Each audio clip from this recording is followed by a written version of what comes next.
Hello everyone, আসসালামু আলাইকুম। এই যে আজকে চলে আসছি বাচ্চাদের স্কুলে। তো স্কুলের শেষে এন্ডিং যেটা ওদের একটা অনুষ্ঠান হয়, সেই প্রোগ্রামে আসছিলাম। তো এখানে বাচ্চারা এই যে ব্ল্যাকবোর্ডে ওদের ড্রয়িংগুলো লাগাই রাখছে, এত সুন্দর সুন্দর পেন্টিং সব করছে। আর বাচ্চাদের স্কুলে এরকম ডেকোরেশন হলে বাচ্চাদেরও মন মানসিকতা আসলে অনেক ভালো থাকে, ওরা অনেক খুশি হয়ে যায়। ওদের একটা প্রোগ্রাম চলতেছিল, তো ওইটাই আমি একটু দেখাচ্ছি। বেশ সুন্দর করে স্কুলের সামনেটা ডেকোরেশন করছে। আর এই পাশে হচ্ছে ওদের একটা প্রোগ্রাম হচ্ছে, আর ওদের বাস্কেটবল বা প্লে রাউন্ড যেটা, এইটাই হচ্ছে মাঝখানে। তো ওদের প্রোগ্রাম শেষ করে বাসায় চলে আসছে। আর বাসায় এসে তো রান্না বান্না শুরু করতে হবে। যতই মনে করি আজকে বেশি কিছু রানবো না, ভালো লাগছে না, কিন্তু এটা বলে তো হবে না। যেহেতু বাচ্চা আছে দুইটা, তাদের জন্য তো আন্ডা পোনার জন্য রান্না করতেই হবে। আর নিজের তো খাওয়া না, বাচ্চাদের খাওয়াটাই তো আগে। বাসায় কেউ ছিল না, তারপরেও বাচ্চা দুটো আমি ছিলাম। তো মনে হচ্ছিল যে যদি বাচ্চা না থাকতো আমি হয়তো কিছু কিছু খেয়ে পার্টটা করে দিতাম সময়টা, কিন্তু তা তো হবে না, রান্না করতে হবে। ফুলকপি নিয়ে আসছিলাম আসার সময় কিনে। ফুলকপিটা হালকা ভাপ দিয়ে এটা ভাজি করব, কারণ ফুলকপিতে না এমন একটা বাজে একটা ভটকা গন্ধ আসে, আমার কাছে ভালো লাগে না।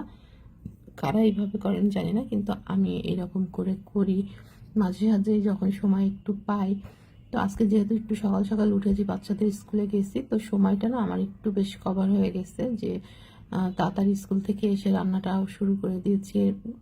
এই তো রেগুলার রান্না, মাছ সবজি ভাত এটাই রান্না করব। তো বাচ্চাদেরকে স্কুলে যে পরীক্ষা শেষে যে প্রোগ্রামগুলো থাকে এগুলো অ্যাটেন্ড করানোর জন্য বাড়িতে যেতে পারিনি, ওদের নিয়ে দৌড়াদৌড়ি করছি। মনে হচ্ছে শীত চলে যাচ্ছে, তাও হয়তো বাড়িতে যেতে পারবো না, বাড়ির জন্য মনটা ছুটে গেছে। কবে যে বাড়ি যেতে পারবো। তো ডিসেম্বরের শেষ যেহেতু প্রোগ্রাম থাকে, অ্যাটেন্ড করতে হয় বাচ্চাদের স্কুলেতে। হয়তো অনেক বাচ্চাদের করতে হয় না, কিন্তু আমার বাচ্চাদের স্কুলে অ্যাটেন্ড করতে হয়। তো সেই প্রোগ্রামগুলো অ্যাটেন্ড করতেছি। আর আমার বড় যে ছেলেটা, ওরও একটা এক্সাম আছে, ভাবতেছি ওর এক্সামটা শেষ করে তারপরে বাড়িতে যাব, নিরিবিলি বাড়িতে যেয়ে বেশ কিছুদিন থাকবো। তখন তো মনে হয় একটু আরাম হবে, রান্না বান্না থেকে ছুটি পাওয়া যাবে। যেহেতু বাবার বাড়ি যাব, শ্বশুর বাড়ি ঘুরবো, একটা মানে অন্যরকম একটা আমেজ আছে। তো হ্যাঁ, এই যে আপনারা যখন থেকে আমার ভিডিওটা দেখছেন, যেখান থেকে দেখছেন, প্লিজ আমাকে একটা লাইক সাপোর্ট শেয়ার করবেন, যে আমি যেন আরও ভবিষ্যতে ভালো ভালো ভিডিও আনতে পারি। জানি না, ভিডিও খুলে যখন কথা বলি কি বলবো চিন্তা করতে পারি না, শুধু নিজের মনে যা কথা থাকে সব বের করে দিই, বক বক করতে থাকি আপনাদের সামনে, যে যা ইচ্ছা তাই বলি। কে কিভাবে ভিডিওটা দেখে এটা আমি আর মাথায় থাকে না, কিন্তু আমার কিন্তু কথা বলতে খারাপ লাগে না, ভালোই লাগে।